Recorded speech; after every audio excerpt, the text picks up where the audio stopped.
Hello and welcome to another edition of Safety Update with Sam. I, of course, am Sam. You are not. Let's keep it that way, okay? Anyways, moving on. Last week we visited the shop. Thank you, Aaron, again for showing us what we need to do for some pre-trip inspection stuff. I learned a lot of stuff. Now, granted, I don't do pre-trips every day, but I learned some interesting things about the new trucks. Hopefully you did too. I got some good feedback on that one, so thank you very much. And again, thanks Aaron for that. This week though, I want to cover something else, and then we'll dive into the dash cam video as well. But as you know, or as you should know, it is wintertime, or it's getting to be wintertime. The temperatures are falling, okay? And they're gonna stay cold now for a while, especially if you're up in the north side here. Maybe Houston, Texas, it's not as cold, but you know what? I'll say this. In Texas, if it snows or you get even a hint of ice, you guys completely have to shut down your state, okay? That's all I'm going to say about that. Anyways, but it's getting cold. And with that, sometimes the equipment doesn't want to quite work just right, okay? And so, unfortunately, we had an incident already this year up here in Rockford where one of the trailer wheels got froze up. You know, the brakes froze up on our driver, and unfortunately he drove a little bit, about a mile or so, before he realized what exactly was going on, and it left a pretty good skid mark along the way. So you know, we just want to make sure that if you are feeling any sort of tugging or any sort of difficulty moving the trailer, keep in mind that now is the time of year or the season that we're in where your brakes might be frozen, okay? So if you do have a hammer and you can loosen them up yourself. And if you don't know how to do that, or if you've never done it before, I'll put a link to a video. Meiborg has made a video a couple years ago about how just to unfreeze trailer brakes. And it's a short video, it's super helpful. And hopefully, if you've never done it before, it'll show you exactly how to do it. It's pretty simple. It takes a little muscle, but I know all of you out there, you've got the strength to do it. So if you find yourself with you know, a trailer that's just not quite pulling right, and you feel that, because you'll feel it, you can feel when a tire is dragging, then your brakes are probably locked up or seized up or something. They're frozen. And so you need to get down there and undo that.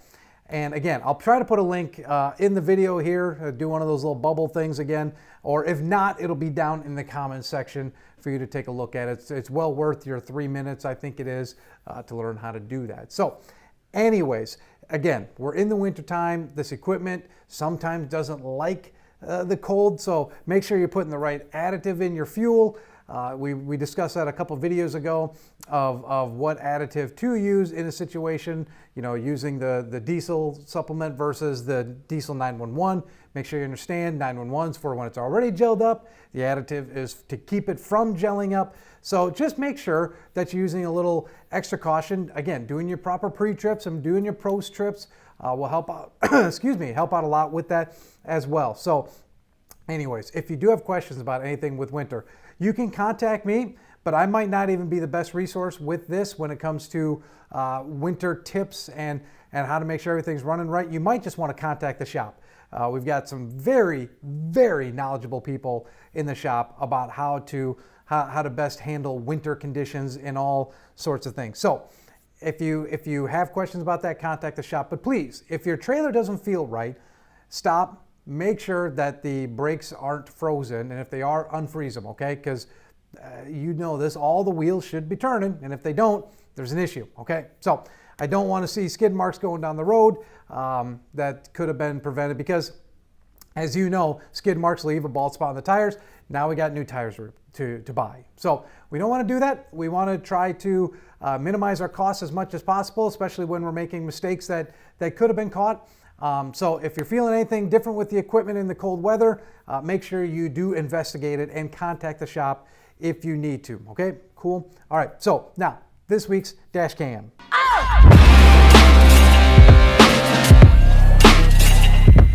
All right, so I will admit that this week's dash cam is, now nothing bad happened, but this week's dash cam had potential to be just an absolute disaster. So I want to give credit to the driver of this dash cam. He did things right. Again, you just sometimes never know what's going to happen when you're out on the road, and especially as we can see here, he's in a neighborhood area, so and things can happen really quickly in these neighborhoods. So let's just take a look at the dash cam, and then we'll kind of walk through it again. So just driving down the road here, nothing too crazy right now. All of a sudden there's something in the road, and it's a kid. It's a small child, just randomly runs out into the road. And now, oh boy, that could have been, like I said, just horrific had our driver not been paying attention. And that's one of the, when you're out on the interstates, you really don't look for this stuff because it's so uncommon. But man, when you get into these neighborhood streets, which a lot of you guys drive in, you just never know what could pop out in front of you. So especially in streets like this where there's no shoulders either, you have to be extra cautious because you have no getaway per se. You have nowhere to go should something happen in front of you. So on these kind of roads, you just need to be extra cautious and know that things could pop out. And the scary thing, this kid runs out in front of him and then falls down. Like, yeah, I just, as a parent, and I know a lot of you are parents too, like this is possibly one of the most scary situations that you could possibly think is your kid running out in front of a semi truck. Because as you all know, it wouldn't end well at all. So again, and I don't want to get into where were the kid's parents. I don't know, okay? But this is a situation that happened. A kid got out of the house. The parents probably thought he was napping, and he got out of the house and ran to the street. And just thank God that our driver was paying attention to the road. Because again, here's the deal. On these back roads like this, you're only doing about 30, 35 miles an hour. And I understand the tendency to kind of get a little distracted when you're going that slow because you think, I've got plenty of time to react. I'm not doing 70, don't have to worry about anything like that. But this is the dangers of these small roads. Kids could pop out, adults could pop out, people on bicycles, cars.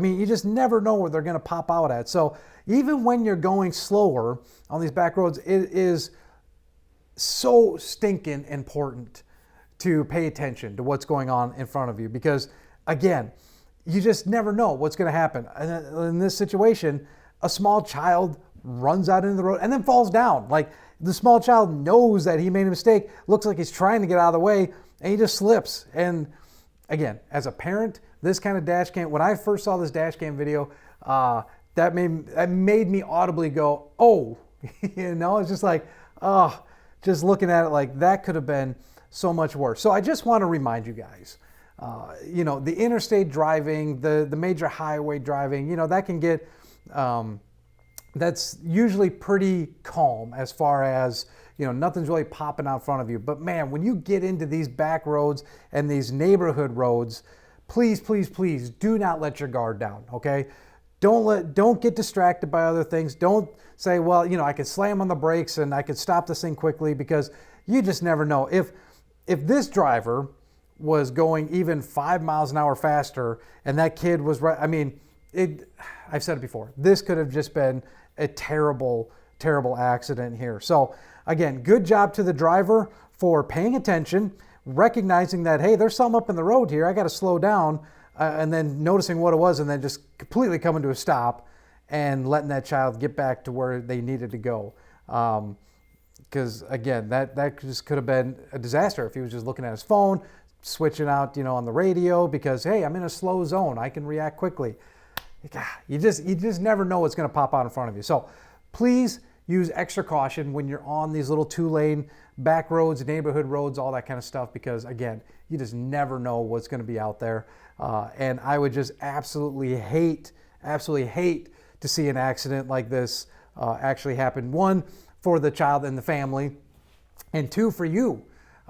This could have been a very traumatic incident for the driver. I know, and a quick personal story here, my grandfather was a bus driver, and it was a foggy morning. He had everything on, all the lights on, had the stop arm out, and 2 high schoolers in a car behind him didn't see him. They were going too fast, and they slammed into the back of his bus, and both of them died.